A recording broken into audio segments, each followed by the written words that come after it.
can be distorted for whichever way someone wants them to be distorted. We know that. Right. You and I could take the same statistic and change it around and make it look different. So let's look at them.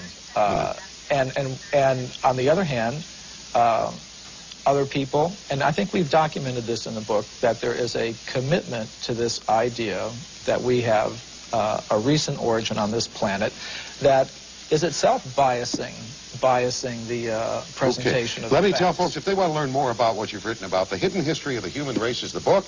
And this is Michael Cremo. I thank you so much for being with us. We have run out of time. Well, pleasure to have been here, Ron. Very nice to have you with us. Check it out if you're interested in the history of man and find out if you're 1 million years old, 2 million years old, or just 100,000. Have a wonderful day, a wonderful weekend. Stay tuned now for Dela Cruz. She'll be along in just a few moments. I'd like to move along here in some of the additional myths that you have listed here, Michael Cremo. You have talked in terms of the fact that scientists don't cheat. That's a myth. You say there's actual cheating going on. Oh, that's very well documented. For example, the Piltdown case is a very famous case that documents that. Now, what that has to do with is early in this century, there was a purported discovery of an ape man in England based on a skull and a jawbone.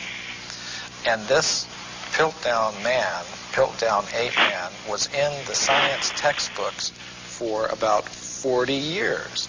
And then suddenly it was revealed that the British Museum had tested these fossils and determined that it was a very elaborate hoax.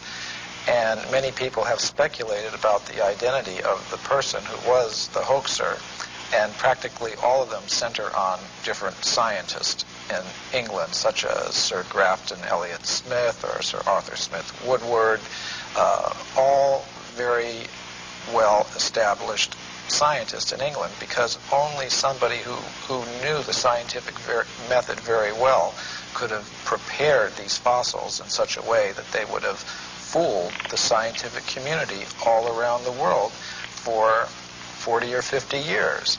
So some scientist who wanted to perhaps give some evidence in favor of evolution, because there's not very much of it, invented this ape man, and in a very sophisticated way,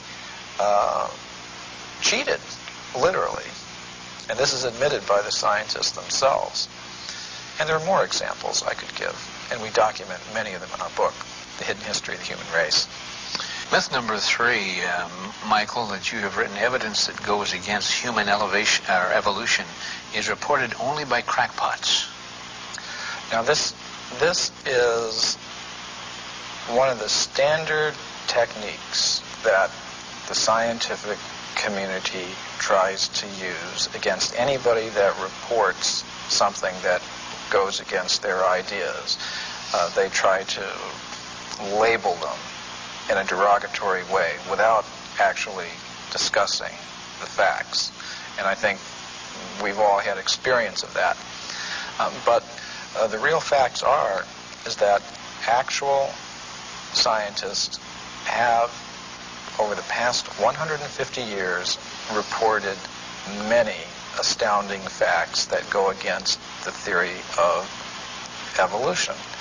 And the present scientific community doesn't want people to know that. They want to promote the idea that anybody that's against evolution is somehow or other a religious fanatic, a crackpot, but it's simply not true.